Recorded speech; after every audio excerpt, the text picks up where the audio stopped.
আসসালামু আলাইকুম রহমতুল্লাহি ওয়া বারাকাতুহু। সময়টা ৩০৯ হিজরি। খোরাসানের বিখ্যাত শহর নিশাপুর।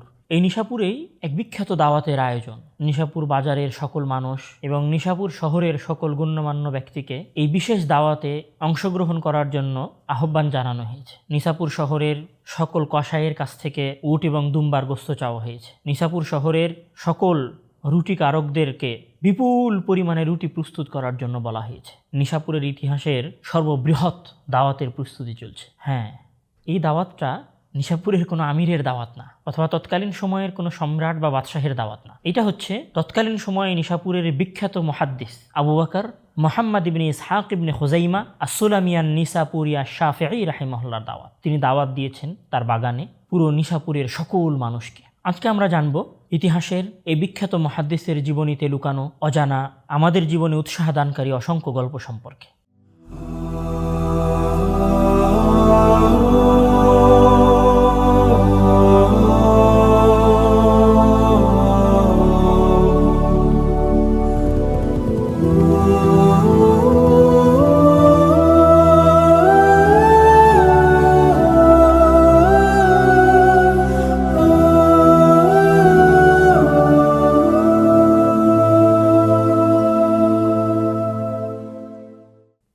এই মহামানব, মহান এই মানুষটি ইমাম বুখারী রাহিমাহুল্লাহর শহর নিশাপুরে জন্মগ্রহণ করেছিলেন ২২৩ হিজরিতে। প্রায় ৮৮ বছর যাবৎ উনি ওনার জন্মের পর থেকে ওনার মৃত্যু পর্যন্ত কোরআন এবং হাদিসের জ্ঞান অর্জন করা এবং কোরআন এবং হাদিসের জ্ঞানের প্রচারের পিছনে ব্যয় করেছেন।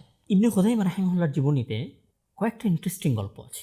সেই সমস্ত ইন্টারেস্টিং গল্পগুলোর মধ্যে সবচেয়ে ইন্টারেস্টিং গল্প এবং আমি বলতে পারি যে সবচেয়ে শিক্ষণীয় গল্প বলা যেতে পারে, সেটি হচ্ছে ইবনে খুজাইমা রাহিমাহুল্লাহর জ্ঞান অর্জনের গল্প। এটা আমাদের সবার জন্য শেখার। আমরা যারা অভিভাবক আছি এবং আমরা যারা ছাত্র আছি এবং আমরা যারা অভিভাবক হতে যাচ্ছি, তাদের সবার জন্য এখানে শিক্ষণীয় আছে। সেটা কি, যে ইবনে খুজাইমা রাহিমাহুল্লাহ মূলত জন্মেছিলেন একটি দিনদার ফ্যামিলিতে। তার বাবা অনেক দিনদার এবং পরহেজগার মানুষ ছিলেন। সেই সূত্রে ইবনে খুজাইমা রাহিমাহুল্লাহর যখন মোটামুটি বয়স হয় ১১-১২ বছর, তখন উনি পরিবারের কারণেই, পরিবারের পরিবেশের কারণেই মূলত ওনার বাবার কাছে আগ্রহ প্রকাশ করেন। যিনি একজন মুহাদ্দিসের কাছে জ্ঞান অর্জন করতে যাবেন, যার নাম হচ্ছে কুতাইবা বিন সাঈদ। তিনি তৎকালীন সময়ের খোরাসান অঞ্চলে একজন ভালো পরিচিত মুহাদ্দিস মানুষ। ইবনে খুজাইমা রাহিমাহুল্লাহ যখন তার বাবার কাছে এই আগ্রহটা প্রকাশ করেন, তখন তার বাবা কিন্তু এক বাক্যে বলে দেয়নি ঠিক আছে তুমি যাও, অথবা টাকা দিয়ে বলেনি এই যে টাকা নাও তুমি সফরে বের হয়ে যাও। ইবনে খুজাইমা রাহিমাহুল্লাহর বাবা কি বললেন? ইবনে খুজাইমা রাহিমাহুল্লাহর বাবা বললেন ঠিক আছে, তুমি জ্ঞান অর্জন করতে যেতে চেয়েছো, মাশাআল্লাহ অনেক ভালো, বড় কাজ, চমৎকার কাজ, কিন্তু আমাকে একটা শর্ত পূরণ করে দিতে হবে। সেই শর্তটা কি? সেই শর্তটা হচ্ছে তুমি আগে কোরআন মুখস্থ করবা, পুরো কোরআন তোমার মুখস্থ হবে, সেই কোরআন তুমি আমাকে মুখস্থ করে শোনাবা। ঠিক আছে, ইবনে খুজাইমা রাহিমাহুল্লাহ তার বাবার কথায় রাজি হয়ে গেলেন। উনি মাশাআল্লাহ মনোযোগ দিয়ে কোরআন মুখস্থ করা শুরু করলেন। ওনার কোরআন মুখস্থ হয়ে গেল। কোরআন মুখস্থ হয়ে যাওয়ার পরে ওনার বাবাকে বলছেন যে আব্বু আমার কোরআন মুখস্থ করা তো হয়ে গেছে, এখন আপনি আমাকে সফরে যাওয়ার অনুমতি দেন। ইবনে খুজাইমা রাহিমাহুল্লাহর বাবা তখনও এক বাক্যে সন্তানকে সফরের অনুমতি দিলেন না। উনি ওনার সন্তানকে বললেন যে তুমি যা মুখস্থ করেছ তা আমাকে সলাতে শুনিয়ে শেষ করতে হবে। ইবনে খুজাইমা রাহিমাহুল্লাহ বাবার বাধ্যনুগত সন্তানের মতো, ফার্মাবারদার সন্তানের মতো বাবার কথায় আবার রাজি হয়ে গেলেন। তিনি পুরো কোরআনকে শুরু থেকে নিয়ে শুরু করে শেষ পর্যন্ত সলাতের মধ্যে তেলাওয়াত করে শোনালেন, যেটা আমাদের দেশের খতম তারাবির মতো। আমরা দেখি কি রমজান মাসে আমাদের ইমাম ভাইয়েরা ওনারা পুরো কোরআনকে তারাবির সলাতে তেলাওয়াত করে শোনান।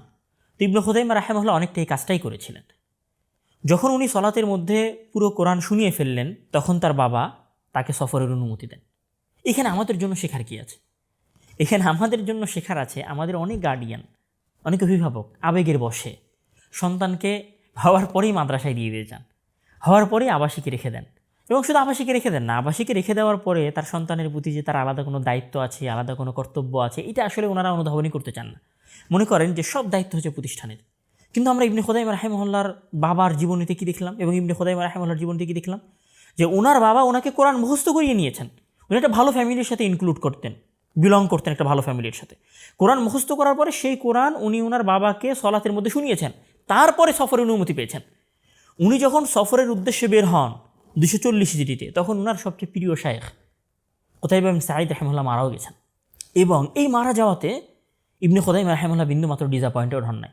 উনি হতাশ হন নাই, এরকমটা মনে করেননি যে আমার টিচার তো মারা গেছেন, আমার সাথে প্রিয় শায়েখ মারা গেছেন, আমি এখন কি করবো, আমার আর জ্ঞান অর্জন করার দরকার নাই, না, এরকমটা ওনার মনে হয় নাই। উনি হতাশ হন নাই, বরং কি ওই সময়ের যে সমস্ত বড় বড় মুহাদ্দিস আছেন, ওই সময়ের যে সমস্ত বড় বড় শায়েখ আছেন, উনি তাদের কাছে জ্ঞান অর্জন করা শুরু করেন। তার শায়েখদের মধ্যে যারা অনেক পরিচিত, তাদের যদি আমরা একটু সিরিয়াল করতে চাই, তাহলে উনি সর্বপ্রথম জ্ঞান অর্জন করেছেন ওনার শহর নিসাপুরে ইসহাক ইবনে রাহওয়ায় রাহিমাহুল্লাহর কাছে, এবং ওই সময় নিসাপুরে যে সমস্ত আলেম ওলামা ছিলেন তাদের কাছে। এরপর উনি চলে যান মারভে আলী ইবনে মুহাম্মদ রাহিমাহুল্লাহর কাছে উনি জ্ঞান অর্জন করেন। মারভের পরে উনি চলে যান রায় শহরে মোহাম্মদ ইবনে মাহরান এবং ওই অঞ্চলের আর যে সমস্ত আলেম ওলামা ছিলেন তাদের কাছে জ্ঞান অর্জন করেন। এরপরে ওনার সফর হয় শামের উদ্দেশ্যে। শামে উনি জ্ঞান অর্জন করেন মুসা ইবনে সাহাল ইবনে রামলি রাহিমাহুল্লাহর কাছে। শামের পরে ওনার সফর হয় মিশরের উদ্দেশ্যে। মিশর উনি জ্ঞান অর্জন করেন ইউনুস ইবনে আবদুল্লাহ আলাইয়ের কাছে। এরপর সেখান থেকে চলে যান বাগদাদে উনি জ্ঞান অর্জন করেন মোহাম্মদ ইবনে ইসহাক আস-সাগানি রাহিমাহুল্লাহর কাছে। বাগদাদ থেকে চলে যান বসরায় উনি জ্ঞান অর্জন করেন নাসর ইবনে আলী রাহিমাহুল্লাহর কাছে। বসরা থেকে চলে যান কুফায় আবু কুরাইব মুহাম্মদ ইবনে আলাইয়ের কাছে। আমরা যদি ইবনে খুদাইমা রাহিমাহুল্লাহর এই সফরটা একটু সাজানোর চেষ্টা করি সিরিয়াল বাই সিরিয়াল, তাহলে আমরা দেখব যে উনি নিশাপুর থেকে সফর শুরু করে মদিনা হয়ে, মক্কা হয়ে, শাম হয়ে উনি কুফা এবং বসরা পর্যন্ত তার এই ইলমি সফরকে চলমান রেখেছিলেন, চালু রেখেছিলেন। অর্থাৎ বলা যেতে পারে যে তিনি তৎকালীন সময়ের সব বড় বড় প্রসিদ্ধ অঞ্চলে জ্ঞান অর্জন করার জন্য গিয়েছিলেন এবং সেই সময়ের সকল বড় বড় শায়েখদের কাছে উনি জ্ঞান অর্জন করেছেন। জ্ঞান অর্জন করার পরে সাধারণত যেটা হয় সেটা হচ্ছে অন্য আলেমের মতো, অন্য শায়েখদের মতো উনি তাদরিসের কাজ শুরু করেন এবং আল্লাহ তাআলা ওনার জ্ঞানে যেমন বরকত দিয়েছিলেন, জ্ঞান অর্জন করার যেমন দীর্ঘ সফর করার তৌফিক দিয়েছিলেন, তেমনই মহান আল্লাহ তাআলা তাকে শ্রেষ্ঠ ছাত্র গড়ার তৌফিক দিয়েছিলেন। এবং উনি হাতে গোনা ওই সমস্ত মুহাদ্দিসিনদের মধ্যে একজন যার ছাত্ররা তার জীবদ্দশাতেই সফলতা লাভ করেছিল। তার ছাত্রদের মধ্যে সবচেয়ে প্রসিদ্ধ ছাত্র হচ্ছেন আবু আলী মুহাম্মদ ইবনে আব্দুল ওয়াহাব আস-সাকাফি রাহিমাহুল্লাহ, যিনি প্রথম ওই ব্যক্তি যিনি ইমাম শাফিঈ রাহিমাহুল্লাহর জ্ঞান এবং ইবনে সুরাইজ রাহিমাহুল্লাহর যে সমস্ত ফিকহি বিশ্লেষণ আছে সেগুলোকে সর্বপ্রথম খোরাসানে নিয়ে যান। তার ছাত্রদের মধ্যে আরও একজন পরিচিত ছাত্র হচ্ছেন আবু বকর আহমদ ইবনে ইসহাক আস-সাবগী। তিনি মূলত ইবনে খুজাইমা রাহিমাহুল্লাহর ফতোয়া প্রদানের ক্ষেত্রে খলিফা ছিলেন। ইবনে খুজাইমা রাহিমাহুল্লাহর আরও একজন প্রসিদ্ধ ছাত্র হচ্ছেন আবু বকর ইবনে আবি উসমান, যিনি তার ছাত্রদের মধ্যে সবচেয়ে শিষ্টাচার সম্পন্ন ছাত্র এবং তিনি তার ওই সমস্ত ছাত্র যারা মুহাদ্দিসও হয়েছিলেন আবার মুজাহিদ তথা যুদ্ধও করেছিলেন যুদ্ধের ময়দানে। তার আরও একজন পরিচিত ছাত্র হচ্ছেন আবু মুহাম্মদ ইয়াহইয়া ইবনে মানসুর। তিনি ছিলেন অনেক সম্ভ্রান্ত পরিবারের একজন সন্তান এবং মনে করা হতো যে ইবনে খুজাইমা রাহিমাহুল্লাহর ছাত্রদের মধ্যে যার কাদি বা বিচারক হওয়ার সক্ষমতা আছেন তিনি হচ্ছেন ইনি। আমরা যদি ইবনে খুজাইমা রাহিমাহুল্লাহর শিক্ষকতা জীবনের কথা বলি, তাহলে উনি যেমন একজন সফল মুহাদ্দিস ছিলেন, তেমন উনি একজন সফল শিক্ষকও ছিলেন। এই শিক্ষক হওয়ার পিছনে এবং সফল ছাত্র হওয়ার পিছনে যে জিনিসটা অনেক বেশি ভূমিকা রেখেছে, যেটা আমরা সকল মুহাদ্দিসিনদের ক্ষেত্রে দেখেছি, সেটা হচ্ছে তার স্মৃতিশক্তি। এখানে একটা চমৎকার কথা না বললেই না, যেটা আমাদের মনের মধ্যে আসতে পারে, যে আমরা অলরেডি 5-6 জন মুহাদ্দিসের জীবনী শুনেছি। আমরা সবার জীবনীতে একটা কমন জিনিস দেখতে পেয়েছি যে তারা সবাই প্রখর মেধার অধিকারী ছিলেন। এখানে আমাদের মনে প্রশ্ন জাগতেই পারে যে তারা সবাই কেন এত বেশি তীক্ষ্ণ স্মৃতিশক্তির অধিকারী ছিলেন। এর পিছনের মূল কারণটা কি? আমরা যদি ওনাদের সবার জীবন ঘাঁটি, তাহলে ওনাদের সবার জীবন একটি গল্প উঠে আসবে যে ওনারা পরহেজগার ছিলেন, তাকওয়াশীল ছিলেন। যেমন আমি নাম বলবো না, আপনারা খুঁজে বের করবেন ওনাকে। আমাদের আগের এপিসোডে একজন মুহাদ্দিসের নাম গেছেন, যিনি গান বাজনা থেকে বাঁচার জন্য কানের মধ্যে আঙ্গুলি দিয়ে রাখতেন, কান বন্ধ করে রাখতেন, যেন বাজারে চলার সময় অহেতুক কথাবার্তা, গান বাজনা তার কানে প্রবেশ না করে। তাহলে আসলে তারা কত সতর্ক ছিলেন নিজের মুখস্থ শক্তিকে সীমাবদ্ধ করে রাখার জন্য, যেন সেটা অহেতুক জিনিস দিয়ে পরিপূর্ণ না হয়ে যায়। সেই তুলনায় যদি আমরা আমাদের নিজেদের কথা বিবেচনা করি, যে সারা দিনে আমরা কত অহেতুক কথা নিজেদের কান দিয়ে মস্তিষ্কে পৌঁছাই, আজকেও যদি আমরা তাদের মতো আমাদের শ্রবণটাকে পরিচ্ছন্ন করে ফেলতে পারি, যে আমরা শুধুমাত্র ভালো কথা শুনবো, আমরা শুধুমাত্র সুন্দর কথাগুলো শ্রবণ করবো আমাদের কান দিয়ে কোনো অহেতুক কথা প্রবেশ করবে না, আমরা সবাই হয়তো আমাদের ছাত্ররা, আমরা নিজেরাও তাদের মতো সুমহান মুহাদ্দিস এবং প্রখর স্মৃতিশক্তির অধিকারী হতে পারবো। ইবনে খুজাইমা রাহিমাহুল্লাহ বলছেন যে আমি কালো কালি দিয়ে আমার খাতায় যা লিখেছি তার সব আমার এখন পর্যন্ত মুখস্থ আছে। এবং ইমাম শাফিঈ রাহিমাহুল্লাহর ফিকহে তৎকালীন সময়ের জ্ঞানী ব্যক্তিদের মধ্যে সবচেয়ে জ্ঞানী ব্যক্তি হচ্ছেন ইবনে খুজাইমা রাহিমাহুল্লাহ। ইবনে খুজাইমা রাহিমাহুল্লাহকে ফাকিহ বা মুজতাহিদ মুতলাক বলা হয়। মুজতাহিদ মুতলাক সবাই হতে পারে না। আসলে আমাদের দেশের এখন সবাই ফতোয়া দেয়, সবাই মুজতাহিদ আলেম, আমরা এরকমটা মনে করি, কিন্তু না, ফতোয়া দেওয়ার জন্য সকল শর্তের সবগুলো শর্ত যিনি পূরণ করেছিলেন তাদের মধ্যে একজন হচ্ছেন ইবনে খুযাইমা রাহিমাহুল্লাহ। এই জন্য কিন্তু আমরা ইবনে খুযাইমা রাহিমাহুল্লাহর জীবনী বলার শুরুতে বলেছি যে ইবনে খুযাইমা রাহিমাহুল্লাহ হচ্ছেন হুজ্জাহ, ফাকিহ। এগুলো এই জন্যই বলা হতো যে উনি ফতোয়া দেওয়ার সকল ক্রাইটেরিয়া পূর্ণ করেছিলেন, এই জন্য ওনাকে মুজতাহিদ মুতলাক বলা হয়। আমরা যদি বলি যে এখন আমাদের বাংলাদেশে কোনো মুজতাহিদ মুতলাক নেই, হয়তো সৌদি আরবে হাতে গোনা কয়েকজন মানুষ থাকতেও পারেন যারা মুজতাহিদ মুতলাক পর্যায়ের। এখানে আরও একটা বিষয় আছে যে এটার গল্প আমরা বলতে পারি, এটা আমাদের সবার একটু শোনাও দরকার, একটু ইন্টারেস্টিংও হতে পারে। সেটি হচ্ছে যে ইবনে খুযাইমা রাহিমাহুল্লাহকে একবার জিজ্ঞাসা করা হয়েছিল, এই যে আপনার মেধা, আপনার যে স্মৃতিশক্তি, আপনি যা লিখেছেন তাই আপনার মুখস্থ হয়ে গেছে, এর কারণটা কি? উনি একটা চমৎকার জবাব দিয়েছিলেন। রাসূল সাল্লাল্লাহু আলাইহি ওয়াসাল্লামের একটি হাদিস আছে, যে হাদিসে রাসূল সাল্লাল্লাহু আলাইহি ওয়াসাল্লাম বলছেন, মা উযামযাম লিমা শুরিবা লাহু, মানে কেউ যদি কোনো নিয়তে জমজমের পানি পান করে, কোনো দোয়া করে জমজমের পানি পান করে, তাহলে তার সেই দোয়া কবুল হয়ে যায়, তার সেই চাওয়াটা পূর্ণ হয়ে যায়। এই হাদিসটাকে ইমাম আলবানী রাহিমাহুল্লাহ সহিহ বলেছেন। ইবনে খুযাইমা রাহিমাহুল্লাহ বলছেন, আমি রাসূল সাল্লাল্লাহু আলাইহি ওয়াসাল্লামের এই হাদিসটার উপরে আমল করেছি, অর্থাৎ আমি জমজমের পানি পান করেছি এবং ওই জমজমের পানি পান করার সময় আমি আল্লাহ তাআলার কাছে আমার প্রখর স্মৃতিশক্তি চেয়েছি, আমি বড় আলেম হতে চেয়েছি, আর আল্লাহ তাআলা আমাকে সেটা দিয়েছেন। আমরা হয়তো অনেকেই এটা ট্রাই করতে পারি, আমাদের যদি নিয়ত ভালো থাকে এবং আল্লাহ তাআলা যদি আমাদের উপর করুণা করেন এবং আমাদের চাওয়াগুলো যদি আসলেই দেশ, জাতি এবং সমাজের কল্যাণের জন্য হয়, তাহলে হয়তো সেটা আমাদের অনেককেই আল্লাহ তাআলা পূরণ করে দিতে পারেন। ইবনে খুযাইমা রাহিমাহুল্লাহ যেমন বড় মুহাদ্দিস ছিলেন, উনি যেমন অসংখ্য ছাত্রকে পড়িয়েছেন, আল্লাহ তাআলা যেমন তার প্রখর স্মৃতিশক্তি দিয়েছেন, এসব কিছুর পরে এবং এসব কিছুর ঊর্ধ্বে উঠে উনি একজন শ্রেষ্ঠ লেখকদের মধ্যে ছিলেন। ইসলামের ইতিহাসে যারা সবচেয়ে বেশি বই লিখেছেন তাদের মধ্যে উনি ছিলেন। হাকিম আন-নিসাবুরি রাহিমাহুল্লাহ বলছেন যে আমার কাছে ইবনে খুযাইমা রাহিমাহুল্লাহ সম্পর্কে ফজিলতের অনেক কথা আছে, অর্থাৎ ইবনে খুযাইমা রাহিমাহুল্লাহর ফজিলতে, ইবনে খুযাইমা রাহিমাহুল্লাহর মর্যাদায় আমার কাছে অনেক বর্ণনা আছে। তার মধ্যে যেটি উল্লেখ করার মতো সেটি হচ্ছে যে ইবনে খুযাইমা রাহিমাহুল্লাহ 140টারও অধিক বই লিখেছিলেন। এই বইগুলো বাইরে উনি ফতোয়া সংশ্লিষ্ট যে বইগুলো লিখেছিলেন সেগুলোই ছিল প্রায় 100 খণ্ডের, মানে 140টা বই আলাদা। এর বাইরে যদি ওনার ফতোয়ার খণ্ডগুলোকে একত্রিত করা হয় তাহলে ওনার ফতোয়ার খণ্ডের সকল খণ্ডগুলোকে একত্রিত করলে প্রায় 100 খণ্ড বই হবে। এবং বারীরা রাদিয়াল্লাহু তাআলা আনহুর যে হাদিস আছে, হাদিস বারীরা, ওই হাদিসের উপরে উনি ফিকহি মাসলা বর্ণনা করে প্রায় 3 খণ্ডের একটি বই লিখেছিলেন। ইবনে খুযাইমা রাহিমাহুল্লাহর বইয়ের এই বিশাল ফিরিস্ত এবং বইয়ের এই বিশাল লিস্ট দেখে আপনার মনে হতে পারে বা সংখ্যা শুনে আপনার মনে হতে পারে যে ওনার মনে হয় যখন মন চেয়েছে উনি তখনই বই লিখে ফেলেছেন। না, বই লেখার ক্ষেত্রে উনি একটি নিজস্ব শিষ্টাচার এবং নিজস্ব আদব বজায় রাখার চেষ্টা করেছেন। সেটি কি? আবু উসমান সাঈদ ইবনে ইসমাঈল রাহিমাহুল্লাহ বলছেন যে ইবনে খুযাইমা রাহিমাহুল্লাহ আমাদেরকে বলেছেন যে যখনই তিনি কোনো বই রচনা করার, বই লেখার ইচ্ছা পোষণ করেছেন, তখন সেই বই লেখার পূর্বে উনি ইস্তেখারার সালাত আদায় করেছেন। ইস্তেখারার সালাত আদায় করা মানে কি? ইস্তেখারার সালাত আদায় করা মানে কোনো একটা কাজ করার পূর্বে, কোনো একটা ডিসিশন নেওয়ার পূর্বে সেই ডিসিশনে আল্লাহ তাআলার সন্তুষ্টি আছে কি না সেটা যাচাই করার জন্য রাতে ঘুমানোর পূর্বে 2 রাকাত সালাত আদায় করে নির্দিষ্ট একটি দোয়া আছে, সেই দোয়া পড়ে মহান আল্লাহ তাআলার কাছে সিদ্ধান্ত চাওয়া। উনি ওনার প্রত্যেক বই রচনা করার পূর্বে মহান আল্লাহ তাআলার কাছ থেকে এভাবে সিদ্ধান্ত নিয়ে ওনার আত্মা প্রশান্তি পাওয়ার পরে উনি বই লিখেছেন। এটা একটা আদব, এটা একটা শিষ্টাচার। আর আজকে আমরা কি করি? আমাদের যখন যেখানে যে অবস্থায় যেমন চায় আমরা তাই লিখে ফেলি এবং আমরা এটাকেই একটা আদর্শ হিসেবে দেখি। বাস্তবে এরকমটা হওয়া উচিত নয়। আমাদের মুহাদ্দিসিন কিরাম যেরকম শিষ্টাচার এবং ভদ্রতা এবং নিয়ম বজায় রেখে বই লেখার চেষ্টা করেছেন এবং তাকওয়া পরহেজগারিতার যে সিঁড়িগুলো পার হয়ে তারা বই লেখা পর্যন্ত গিয়েছেন, আমাদেরকে সেগুলো অনুসরণ করা। ইবনে খুযাইমা রাহিমাহুল্লাহর অসংখ্য বইয়ের মধ্যে যে বইটি সবচেয়ে বেশি প্রসিদ্ধি লাভ করেছে সেটি হচ্ছে সাহিহ ইবনে খুযাইমা। যেমন আমরা সহিহ মুসলিম নাম শুনেছি, সহিহ বুখারী নাম শুনেছি, ঠিক ওই রকম একটি বই হচ্ছে সাহিহ ইবনে খুযাইমা তথা ইবনে খুযাইমা রাহিমাহুল্লাহর জমাকৃত সহিহ হাদিস সমূহ। যেই হাদিসগুলোকে ইবনে খুযাইমা রাহিমাহুল্লাহ সহিহ বলে মনে করেছেন সেই হাদিসগুলোকে উনি এই বইয়ের মধ্যে জমা করেছেন।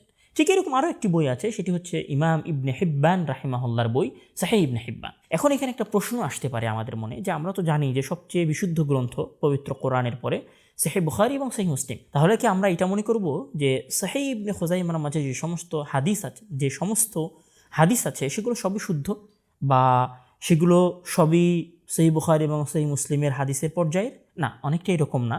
বরং ইবনে খুজাইমা রাহিমাহুল্লাহ নিজে তার এই বইয়ের মধ্যে বলেছেন যে যখন কোনো হাদিসের বিষয়ে তার সন্দেহ তৈরি হয়েছে অথবা কোনো হাদিসের রাবির বিষয়ে তার সন্দেহ তৈরি হয়েছে, তখন উনি সেইটার দিকে ইশারা করার এবং সেই বিষয়টিকে পরিষ্কার করার চেষ্টা করেছেন। তবে হ্যাঁ, এটা বলা যেতেই পারে যে এটা ইমাম সুয়ুতি রাহিমাহুল্লাহ তাদরিবুর রাবির মধ্যে বলেছেন যে সহিহ ইবনে হিব্বানের চেয়ে বিশুদ্ধ গ্রন্থ, রাবির বিশুদ্ধতা, হাদিসের বিশুদ্ধতা, এই দিক থেকে সেটি হচ্ছে সহিহ ইবনে খুজাইমা। তার এই বই সম্পর্কে ইবনে সালাহ রাহিমাহুল্লাহ একটি কথা বলেছেন। সেটিকে উনি বলছেন যে সহিহ বুখারী এবং সহিহ মুসলিমের বাইরে কেউ যদি সহিহ হাদিসের আরও নির্ভরযোগ্য কিতাব খুঁজতে চায় তাহলে সেটি হচ্ছে সহিহ ইবনে খুজাইমা।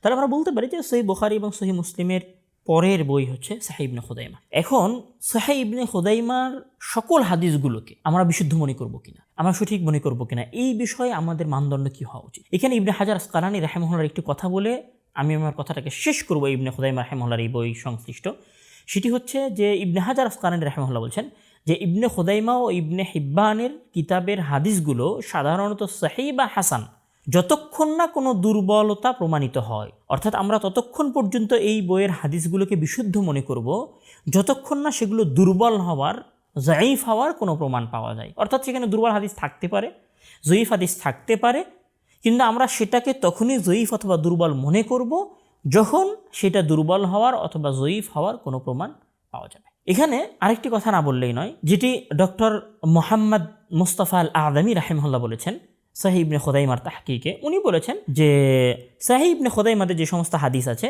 সেগুলো সহিহ, হাসান, কিছু দুর্বল হাদিসও আছে, তবে সেগুলোর সংখ্যা অনেক কম, কিন্তু খুব বেশি দুর্বল অথবা মারাত্মক দুর্বল হাদিস সহিহ ইবনে খুজাইমাতে পাওয়া যায় না। ইবনে খুজাইমা রাহিমাহুল্লাহ তার যে সমস্ত কাজের কারণে পৃথিবীর মানুষের কাছে এখনও পরিচিত হয়ে আছেন, সেই কাজগুলোর একটি কাজ হচ্ছে সহিহ ইবনে খুজাইমা, এবং সাধারণত আলেম ওলামাগণ তাকে এই বইয়ের মাধ্যমেই বেশি চেনেন। উনি আরও কিছু বই লিখেছেন, তার বইয়ের মধ্যে সবচেয়ে ইন্টারেস্টিং বই হচ্ছে কিতাবুত তাওহীদ, তাওহীদের উপর একটি অসাধারণ বই, এবং যেই বইয়ের কারণে উনি বিদাতীদের কাছে সমালোচিত হয়েছেন এবং ওনার উপরে অনেক মন্তব্যও করা হয়েছে।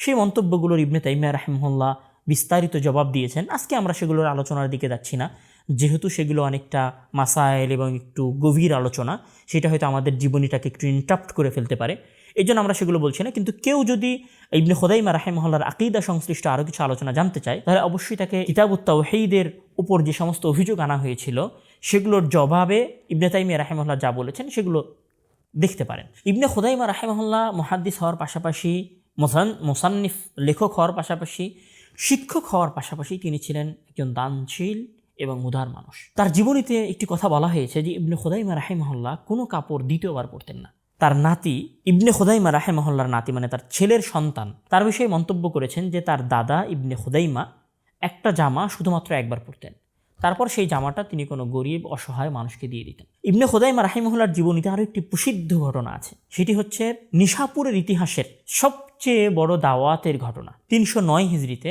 ইবনে খুজাইমা রাহিমাহুল্লাহ পুরো নিশাপুরের সকল ধনী গরিব গণ্যমান্য ব্যক্তিদেরকে দাওয়াত দিয়েছিলেন, এবং এই দাওয়াতের উনি আয়োজন করেছিলেন জানজারুজ নামক একটি অঞ্চলে। এবং বলা হয় যে ওই সময় নিশাপুরের প্রত্যেক কসাইয়ের কাছে যত উট এবং দুম্বার গোস্ত ছিল এবং যত রুটি কারকের কাছে আটা এবং রুটি ছিল, সব খাবার সেই দিন ইবনে খুজাইমা রাহিমাহুল্লাহর এই দাওয়াতে উপস্থিত করা হয়েছিল। ইবনে খুজাইমা রাহিমাহুল্লাহ মুহাদ্দিস ছিলেন, ইবনে খুজাইমা রাহিমাহুল্লাহ তীক্ষ্ণ স্মৃতিশক্তির অধিকারী ছিলেন, ইবনে খুজাইমা রাহিমাহুল্লাহ দানশীল ছিলেন, ইবনে খুজাইমা রাহিমাহুল্লাহ মানুষকে দাওয়াত করে খাওয়াতে, মেহমানদারি করতে ভালোবাসতেন এবং উনি সেই মেহমানদারি করে গেছেন। ইবনে খুজাইমা রাহিমাহুল্লাহ উদার, দানশীল, মুহাদ্দিস, লেখক সব কিছু হওয়ার পাশাপাশি উনি আরও একটি কারণে আজকের সময়ে আমরা ওনাকে স্মরণ করতে পারি, অথবা আজকের সময়ে ওনাকে স্মরণ করা উচিত, সেটি হচ্ছে ওনার আকীদা এবং ওনার মানহাজের কারণে। উনি আকীদার ক্ষেত্রে, ঈমান এবং বিশ্বাসের ক্ষেত্রে অনেক কঠোর একজন মুহাদ্দিস এবং আলিম ছিলেন। তিনি তার ছাত্রদেরকে সরাসরি ইলমুল কালামে অর্থাৎ দর্শন শাস্ত্রে, যুক্তিবিদ্যায় গভীরভাবে প্রবেশ করতে নিষেধ করতেন। এবং মানহাজের বিষয়ে ওনার যে একটি মন্তব্য, সেটি আসলে না বললেই নয়। আবু জাকারিয়া ইয়াহইয়া ইবনে মুহাম্মদ আল আনওয়ারি রাহিমাহুল্লাহ বলছেন যে ইবনে খুজাইমা রাহিমাহুল্লাহ বলতেন, যখন কোনো হাদিস সহিহ প্রমাণিত হয় তখন সেই হাদিসের বিপরীতে অথবা সেই হাদিসের সাথে অন্য কোনো ব্যক্তির কথা চলতে পারে না। অর্থাৎ যখন রাসূল সাল্লাল্লাহু আলাইহি ওয়াসাল্লামের হাদিস পাওয়া যাবে তখন সেখানে কারো কোনো মন্তব্য চলবে না, কারো কোনো মতাদর্শ চলবে না, কারো কোনো নিজস্ব আইডিয়ালজি এবং নিজস্ব আদর্শ সেখানে চলবে না। এটাই ছিল ইবনে খুজাইমা রাহিমাহুল্লাহর আদর্শ, যেটা বর্তমান সময়ের সালাফ এবং আহলে হাদিসদের আদর্শ, যেটা বর্তমান সময়ের আহলুস সুন্নাহর আদর্শ। ইবনে খুজাইমা রাহিমাহুল্লাহ আকীদার ক্ষেত্রে অনেক বেশি কঠোর মানুষ ছিলেন। উনি ওই শব্দগুলো উচ্চারণ করে গেছেন আকীদার ক্ষেত্রে, যে শব্দগুলো হয়তো এখন আমরা উচ্চারণ করতে ভয় পাবো। ইবনে খুজাইমা রাহিমাহুল্লাহ বলেছেন যে মান লাম ইউকির বিআন্নাল্লাহ আলা আরশিহি ক্বাদ ইস্তাওয়া ফাওকা সাবঈ সামাওয়াতিহি ফাহুয়া কাফিরুন। কোনো ব্যক্তি যদি এ কথা অস্বীকার করে বা এ কথা না বলে যে আল্লাহ তাআলা সপ্তম আসমানের উপরে তার আরশে উঠেছেন, তাহলে সে কাফের। ভয়ঙ্কর বাক্য। মানে কেউ যদি এ কথা না বলে যে আল্লাহ তাআলা আরশের উপরে উঠেছেন আর তার আরশ আছে সপ্তম আসমানের উপরে, তাহলে সে কাফির হয়ে যাবে। আমরা নিজেরাও মনে হয় এখন অত ভয়ঙ্কর বাক্য উচ্চারণ করতে পারি না, এত কঠোর বাক্য উচ্চারণ করতে পারি না। উনি আরও একটি কথা বলেছেন। উনি বলছেন যে কোনো ব্যক্তি যদি এটা বলে যে আল্লাহর কালাম তথা কোরআন মাখলুক, তাহলে সে কাফির হয়ে যাবে এবং কাফির হয়ে যাওয়ার পরে তাকে তওবা করতে বলা হবে। সে যদি তওবা না করে তাহলে তাকে হত্যা করা হবে এবং তাকে লা ইউদফানু ফি মাকাবিরিল মুসলিমিন, তাকে মুসলমানদের গোরস্থানে দাফন পর্যন্ত করা হবে না এবং তার মাল গনিমতের মাল হিসেবে, তার সম্পদ গনিমতের মাল হিসেবে গণ্য হবে। আমরা হয়তো কেউ এই সময় এত কঠিন বাক্য উচ্চারণ করতে পারবো না যেটা ইবনে খুজাইমা রাহিমাহুল্লাহ উচ্চারিত করে গিয়েছিলেন। তবে সবচেয়ে দুঃখজনক বিষয় হচ্ছে ইবনে খুজাইমা রাহিমাহুল্লাহর জীবনে সবচেয়ে কষ্টদায়ক যে ঘটনাটি ঘটেছিল, উনি যেই কারণে প্রতারণার শিকার হয়েছিলেন ওনার জীবনে এবং ওনার স্বনামধন্য ছাত্রদের সাথে ওনার যে দূরত্ব সৃষ্টি হয়েছিল, সেই দূরত্বটা মূলত আকীদার কারণে হয়েছিল। কিছু মুতাজিলি চক্রান্তকারী ব্যক্তির কারণে ইবনে খুজাইমা রাহিমাহুল্লাহ এবং তার ছাত্রদের মাঝে একটি দ্বন্দ্ব হয়। সেই দ্বন্দ্বটার সামান্য একটু কথা আমি আলোচনা করে আমার আলোচনা শেষ করে দিব। ইমাম আহমদ ইবনে হাম্বল রাহিমাহুল্লাহর জীবদ্দশায়, আমরা সবাই ইমাম আহমদ ইবনে হাম্বল রাহিমাহুল্লাহকে চিনি। আমরা যখন বাগদাদের আলোচনা করব কোনো এক সিজনে, সেখানে আমরা ইমাম আহমদ ইবনে হাম্বল রাহিমাহুল্লাহর জীবনীও আলোচনা করব। ইমাম আহমদ ইবনে হাম্বল রাহিমাহুল্লাহ তার জীবনীতে যেই সমস্ত ফিতনার কঠোরভাবে প্রতিবাদ করেছেন, কঠোরভাবে যে সমস্ত ফিতনাকে উনি প্রতিহত করার চেষ্টা করেছেন, সেই সমস্ত ফিতনাগুলোর একটি ফিতনা হচ্ছে কুল্লাবিয়ার ফিতনা। কুল্লাবিয়া কারা? কুল্লাবিয়া হচ্ছে আবদুল্লাহ ইবনে সাঈদ ইবনে কুল্লাবের অনুসারী। এরা কারা? এরা হচ্ছে যারা সরাসরি সালাফিদের মতো বিশ্বাসও রাখে না আল্লাহ তাআলার আসমা ও সিফাতের ক্ষেত্রে, কোরআনের ক্ষেত্রে, আবার মুতাজিলিদের মতো বিশ্বাসও রাখে না। অর্থাৎ মুতাজিলি এবং সালাফিদের মাঝামাঝি যারা অবস্থান করতে চায়, যারা আল্লাহ তাআলার সিফাতকেও অস্বীকার করে না, আবার সালাফিদের মতো আল্লাহ তাআলার সকল সিফাতকে বিশ্বাসও করে না। কোরআনের ক্ষেত্রে যারা সালাফিদের মতো স্পষ্ট ভাষায় বলে না যে কোরআন আল্লাহ তাআলার কালাম, আল্লাহ তাআলা যখন খুশি তখন কথা বলতে পারেন, আবার মুতাজিলিদের মতো এটাও বলে না যে আল্লাহ তাআলা কালাম নয় বরং এগুলো সৃষ্টি, এই জাতীয় কথাও বলে না, বরং মাঝামাঝি একটা রাস্তা অবলম্বন করার চেষ্টা করে। তাদেরকে বলা হয় মূলত কুল্লাবিয়া। তো এখানে কিছু মুতাজিলি ব্যক্তি ইবনে খুজাইমা রাহিমাহুল্লাহর কানে এই কথাটি দিয়ে দিয়েছিলেন যে তার কিছু ছাত্র কুল্লাবিয়া মাযহাবের অনুসরণ করেছে। এই কথাকে কেন্দ্র করেই মূলত ইবনে খুজাইমা রাহিমাহুল্লাহ এবং তার ছাত্রদের মাঝে একটি দ্বন্দ্ব তৈরি হয় এবং পরবর্তীতে এই দ্বন্দ্ব একটি দীর্ঘ সময় যাবৎ চলে। কিছু আলেম তার ছাত্রদের মাঝে তার এই চলমান দ্বন্দ্বকে সমাধান করার চেষ্টা করলেও সেটি আসলে পূর্ণরূপে সমাধান করা যায়নি। তবে সত্যি কথা বলতে এটি যতটুকু দ্বন্দ্ব ছিল, এটি যতটুকু ফিতনা ছিল, তার চাইতে এটি বেশি ছিল ইবনে খুজাইমা রাহিমাহুল্লাহ এবং তার ছাত্রদের মাঝে চক্রান্তকারীদের একটি সফল চক্রান্ত, যে চক্রান্ত করতে তারা সফল হয়েছিল। আমি এখানে দীর্ঘ করছি না এই আলোচনাটা, তবে আমি শুধু এতটুকু বলি, আজকে আমরা যেমন ইউটিউব ফেসবুকে দেখি না যে আমাদের কিছু ভাইয়েরা এমনভাবে কন্টেন্ট তৈরি করে অথবা এমনভাবে হেডিং দেয়, মনে হবে যে কোনো একজন আলেম আর একজন আলেমের বিরুদ্ধে কথা বলছে এবং সেখানে একটা বিশাল দ্বন্দ্বের তৈরি হয়। বাস্তবে আমরা সেই ভিডিও চালু করার পরে দেখি যে না, বিষয়টা আসলে এরকম না। তো ঠিক ওই সময় যেহেতু ইবনে খুজাইমা রাহিমাহুল্লাহ নিজে প্রসিদ্ধি লাভ করেছিলেন এবং তার ছাত্ররাও তৎকালীন সময়ের অনেক বড় বড় মুহাদ্দিস ছিলেন, তো তো এইটা ওই সময়ের অন্য আলেমেরা সহ্য করতে পারেনি। যারা বেদাতি ছিল অথবা যাদের ভ্রান্ত আকীদা ছিল, তারা এই জিনিসটাকে সহজভাবে মেনে নিতে পারেনি। তখন তারা চেষ্টা করেছে কিভাবে ইবনে খুযাইমা রাহিমাহুল্লাহ এবং তার ছাত্রদের মাঝে একটি চির ধরানো যায়, কিভাবে ইবনে খুযাইমা রাহিমাহুল্লাহ এবং তার ছাত্রদের মাঝে দূরত্ব তৈরি করা যায়। তখন তারা একটা কথাকে এমনভাবে উপস্থাপন করেছে ইবনে খুযাইমা রাহিমাহুল্লাহর সামনে, যেটা বাস্তবে এরকম না। তখন সেই কথা শুনে ইবনে খুযাইমা রাহিমাহুল্লাহ রাগ করেছেন অথবা ভুল বুঝেছেন। আবার ইবনে খুযাইমা রাহিমাহুল্লাহর কথাকে এমনভাবে তার ছাত্রদের সামনে উপস্থাপন করা হয়েছে যেন তার ছাত্ররাও ইবনে খুযাইমা রাহিমাহুল্লাহর কথাকে ভুল বোঝে। এবং এইভাবে জগদীখ্যাত একজন ইমাম এবং তার শ্রেষ্ঠ ছাত্রদের মাঝে একটি ভুল সম্পর্ক তৈরি করা হয়। এইখানে আমাদের যেটি শিক্ষা, সেটি হচ্ছে যে আমাদেরকে যখনই কেউ কোনো আলেম সম্পর্কে একটি কথা এসে বলবে, অথবা আমাদের আলেমগণ যখন আরেকজন আলেমের বিষয়ে কোনো মন্তব্য শুনবেন, তখন সরাসরি সেই বিষয়ে মন্তব্য না করা, বরং সেটাতে চুপ করে থাকা, সরাসরি ওই আলেমের সাথে কথা বলে সেটাকে নিষ্পত্তি করার চেষ্টা করা। নতুবা আমাদের মধ্যকার এই বিভ্রান্তিগুলোর, এই ভুল বোঝাবুঝির সুযোগ নিয়ে এক শ্রেণীর মানুষ আমাদের আলেমদের মাঝে এত বিশাল দূরত্ব তৈরি করবে, যেটা আসলে কোনোদিনই সমাধান করা সম্ভব নয়। ইবনে খুযাইমা রাহিমাহুল্লাহ তার জীবনীতে আমাদেরকে অসংখ্য শিক্ষা দিয়ে গেছেন। ইবনে খুযাইমা রাহিমাহুল্লাহ তার যুগের সর্বশ্রেষ্ঠ ইমাম ছিলেন। ইবনে খুযাইমা রাহিমাহুল্লাহ মুহাদ্দিস ছিলেন, হাফেজ ছিলেন, ফকিহ ছিলেন, শাইখুল ইসলাম ছিলেন। সব কিছুর পরেও উনি ওনার জীবনীতে ওনার সময়ের হিংসুক ব্যক্তিদের হিংসা থেকে নিজেকে মুক্ত রাখতে পারেননি। আমরা আল্লাহ তাআলার কাছে চাইব যে আল্লাহ তাআলা যেন ইবনে খুযাইমা রাহিমাহুল্লাহকে জান্নাত নসিব করেন এবং আমাদেরকে যেন ইবনে খুযাইমা রাহিমাহুল্লাহর এই জীবনী থেকে যথাযথ শিক্ষা অর্জন করার চেষ্টা করেন।